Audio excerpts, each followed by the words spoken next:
Regresamos después de esta pausa para la publicidad y damos la bienvenida a Antonio Trujillo, nuestro colaborador, criminólogo, policía, escritor. Antonio, ¿qué tal? Buenas tardes. Buenas tardes, Diego. Bueno, hoy vamos a hablar de criminalidad y menores, ¿no? No hace muchas semanas nos sorprendíamos con esa noticia terrible de ese joven, de ese adolescente de Elche que acababa con la vida de su familia, ¿no? Además recuerdo, porque hace ya algunas semanas de esto, por un tema de wifi, que le habían, bueno, por algo absurdo, pero cometía esa atrocidad, ¿no? A mí me gustaría, por un lado, que tú valorases, ¿no?, este tipo de sucesos y este tipo de crímenes, ¿no?, que pueden llevar a cabo un menor, qué puede pasar por la mente de un menor para acabar con sus padres, con su familia, y luego, a partir de ahí, pues analizar cómo está ahora mismo en España la ley del menor, responsabilidad de esos crímenes cuando son cometidos por menores y luego también, bueno, pues lo que es el perfil del criminal menor, ¿no? ¿Por qué un menor llega a hacer eso? Bueno, en este caso concreto recordemos que era un menor de 15 años, cumplía 16, si no me equivoco, a primeros de mes. Y como tú dices, la discusión empieza porque la madre le prohíbe jugar a los videojuegos por un tema de malas notas, ¿no? Sí, creo que le cortó el wifi de casa. Exacto, o algo. que a nosotros, bueno, nos parece absurdo, pero es verdad que para muchos menores ahora sobre todo se oye que es su mundo prácticamente. Es como el castigo más grande que le pueden imponer, ¿no? Este menor directamente, pues con una escopeta de caza del padre, mató a la madre mientras que estaba en el sofá. Su hermano pequeño, que tenía 10 años, pues alertado por ese sonido del disparo, entra a la casa y lo mata directamente a él también. Y aquí empieza un poco lo curioso, lo raro de esto, ¿no? Que bueno, todo el mundo puede pensar que puede un arrebato y tal, pero el padre tarda 4 o 5 horas en llegar a la casa, él lo espera allí, y cuando llega el padre le vuelve a disparar, pero de este primer disparo no lo mata. Él tiene que recargar la escopeta, mientras el padre incluso, él mismo cuenta después a los investigadores que puede hablarle, le dice que qué ha hecho, que no ve que está sangrando y tal, y cuando recarga la escopeta le da 2 tiros más y mata al padre.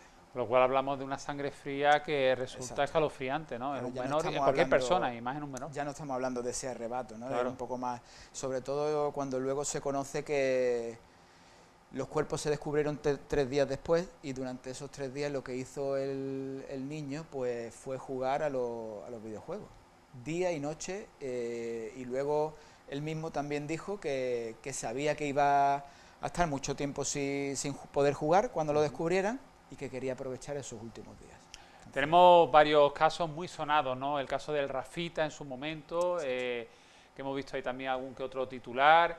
Hay pues delincuentes en España que por su temprana edad pues resulta escalofriante, ¿no? El que puedan llegar a cometer ese tipo de crímenes. ¿Qué hay detrás? Ya que tú eres criminólogo, ¿qué hay detrás de estos perfiles? ¿Qué puede haber en la mente de un menor para tanta agresividad y tanta violencia, ¿no?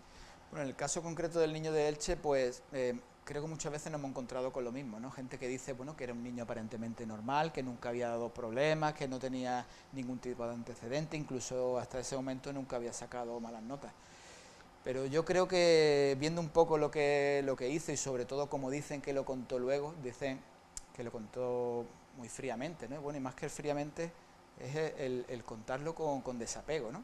Y yo creo que si escarbáramos un poco en la vida de ese niño y en la forma de ser, seguro que descubriríamos muchos rasgos psicopáticos, entre ellos este, ¿no? El poder contar algo tan terrible como haber matado a sus padres y la muerte y a su hermano de 10 años, y poderlo contar de esa manera, ¿no? Tan, ya digo, no tan frío, sino tan desapegado de ese relato, es uno de los rasgos principales de la psicopatía, ¿no? Un trastorno antisocial de la personalidad, cuyo principal rasgo precisamente es ese, ¿no? La falta de empatía o de sentimiento de culpa. Y ya digo, estoy seguro de que si escarbáramos un poco en la vida de este niño, encontraríamos muchos rasgos. Por ejemplo, uno de los rasgos principales que antes se pueden detectar en los niños pequeños, pues es la inclinación hacia el mal, ¿no? El maltrato hacia los animales, el mentir de manera gratuita, digamos, y además sentirse bien con esa mentira, la piromanía y, en fin, varias más. Hay algo muy curioso que disfrutar con el mal ajeno, con el sufrimiento ajeno, ¿no? Hablan del de que incluso pueden ser propensos a hacer bullying a otros, aunque Sí. todos los que hacen bullying no son psicópatas, evidentemente, pero la mayoría de los psicópatas en el colegio sí que pueden hacer bullying a los sus compañeros. Ajá. Hay algo muy interesante que planteó un psiquiatra en el año 60 y tanto, que planteaba una triada de rasgos que se detectaba a menudo en niños, ¿no? En niños que luego posteriormente desarrollaban esa psicopatía. Una era este maltrato animal, otra era la piromanía, y lo relacionaba mucho con las misiones nocturnas, el orinarse en la cama, ¿no? Que si bien no parece algo significativo, pues sí que detectó que muchos de esos niños que luego fueron psicópatas, pues se daba, ¿no? Y eso me hizo recordar algo que se decía aquí antiguamente, que yo lo escuchaba y no sé si te sonará, que muchas madres y abuelas decían: no juegues con fuego que luego te meas en la cama, ¿no? Sí. ¿Te acuerdas que decían eso? Entonces, Sí. bueno, sí que lo pienso que puede estar relacionado un poco con eso, aunque ya digo, no es determinante eso que planteó este psiquiatra, porque bueno, había luego posteriores estudios y algunos sí que estaban a favor y otros en contra, pero bueno, eso queda ahí y supongo que alguien lo retomará en algún momento. Oye, y a nivel del Código Penal, la ley del menor, ¿cómo están las cosas en nuestro país? Por ejemplo, para un joven que comete un crimen de esta magnitud, normalmente, ¿qué es lo que sucede? Ingresa en un centro tutelado, tiene que cumplir una condena, pero no evidentemente en una cárcel porque estamos hablando de un menor. Si esa condena es de X años y llega antes de cumplir esa pena o ese internamiento en un centro de menores, un centro tutelado, cumple la mayoría de edad, sale a la calle y como si no hubiera ocurrido nada, no sé. Bien, el Código Penal en principio no se aplica a los menores de 18 años. Lo que se aplica es la Ley Orgánica de Responsabilidad Penal del Menor, que es del año 2000, desde el año 2000 es lo que tenemos. ¿No se han introducido novedades significativas desde entonces? No, de hecho yo recuerdo que en aquella época hubo un debate importante, ¿no? Porque coincidió con varios crímenes cometidos por menores, pero bueno, al final se quedó tal y como estaba y bueno, luego pensando en penas que se aplican a mayores, nos podrán parecer bajas, pero luego no lo son tanto. Pero por ejemplo, si un joven, 17 años, comete un crimen, ¿qué ocurre con ese joven? ¿Cómo cumple, digamos, o cómo responde ante la sociedad por lo hecho? Aparte de la reinserción, que todos tenemos derecho a la reinserción y a recuperar nuestra vida una vez que cumplamos con nuestra condena o con nuestra pena y hagamos, pues me imagino que un reciclado importante, que quiero creer que en la cárcel se hace o se debería de hacer. Sí. Para un menor que no va a una cárcel, si comete un crimen, un asesinato, por ejemplo, con 16, 17 años, ¿qué ocurre con ese menor? Bien, a los menores en principio, a lo que se le aplica el internamiento en este caso, que es lo que han planteado el juez al que le llegó, ¿sí? Son medidas de seguridad. No son penas tal cual, pero bueno, viene a ser lo mismo, pero se llaman de forma distinta. Y el internamiento se suele hacer en estos casos en un centro de reforma cerrado por un máximo de 8 años.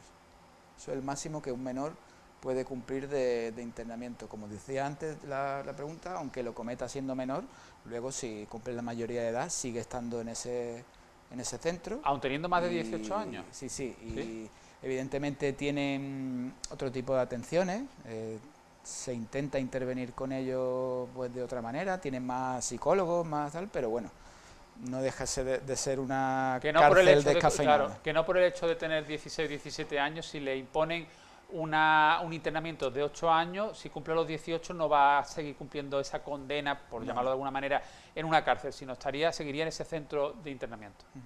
Ajá. Sí. Y en cuanto a los padres, ¿qué responsabilidad tiene la familia ante un menor que comete un asesinato? En este caso, cuando estamos hablando de delitos, la persona responsable es quien comete los independientemente de la edad que tenga. Sí, en un momento dado a los padres se les puede exigir quizá que respondan solidariamente de la responsabilidad civil, pero lo que es penalmente, quien responde siempre es la persona que lo comete. No olvidemos que siempre estamos hablando de menores, pero que siempre que sean mayores de 14 años. Entonces, la franja entre 14 y 18 años. Son los menores que pueden tener una responsabilidad penal. Menos de 14 pueden hacer lo que quieran. No lo digas muy alto, sí. Pero bueno, me parece interesante el apunte que has hecho porque todo menor que no alcance esos 14 años no entraría ni en un centro de internamiento. Entiendo. No, para nada. Se le pueden aplicar, bueno, otra serie de medidas, ¿no? Entender que, por ejemplo, puede estar en desamparo, pero no estamos hablando ya de reformas. Ya sí que hay unos iría a lo mejor a un centro tutelado. Exacto, determinados centros tutelados que, bueno, prácticamente sí son regímenes abiertos. Claro. Pero ya estamos hablando de otra cosa distinta. Lo que se le hace con los menores de esa edad es protegerlos. No se le aplica una medida de reforma.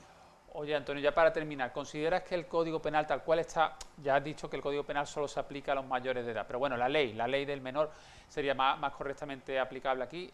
¿La ley del menor es correcta tal cual se aplica en nuestro país? ¿Haría falta una reforma? Y luego, por otro lado, ¿ha habido siempre menores criminales o esto es algo relativamente nuevo? No, ha habido siempre. Ha habido siempre. Sí. Y en mi opinión Ahora lo único que quizá con los medios de comunicación, con internet, pues todo se magnifica. Ahora pasa algo en Santiago de Chile y aquí nos enteramos y parece que ha pasado en el portal de al lado, ¿no? Y si a un niño, no sé, se lo llevan, pues tenemos ya miedo de dejar de que nuestros niños salgan a la calle, ¿no? Eso, bueno, el globalismo ese pues es lo que tenemos. Siempre ha habido una crítica hacia el Código Penal y, bueno, hacia la ley del menor y hacia el Código Penal en lo relativo a las penas, que son penas muy laxas, de muy poco tiempo. Los beneficios luego también. Yo creo que el problema más que en los años que se aplican, en las penas que caen, está en los beneficios penitenciarios, que se aplican por sistema. Los beneficios, si alguien por que tiene que hacerlo muy mal uno en la cárcel. Exacto. Para que no se le aplique. Y yo creo que debería ser al revés. Alguien lo debería hacer especialmente bien para que se le aplique ese beneficio penitenciario. Claro. Un delito de homicidio que son de 10 a 15 años, lo normal es que si el primero y tal no hay ningún agravante, se le apliquen 10 años. Pero nunca va a estar 10 años una persona por un homicidio. Lo normal es que esté alrededor de 7 o 8, lo cual nos puede parecer poco, ¿no? Entonces, bueno. Hemos querido hacer nuestro espacio quincenal de asesinos, hoy dedicado a la mente del menor criminal y al Código Penal y a la ley del menor, pero retomaremos este espacio con esos crímenes que han conmocionado a España y que vamos rescatando de ese trabajo que hiciste de precisamente asesinos, crímenes que conmocionaron o estremecieron a España. Antonio, muchas gracias y nos vemos muy prontito, ¿vale? Gracias a ti, Diego.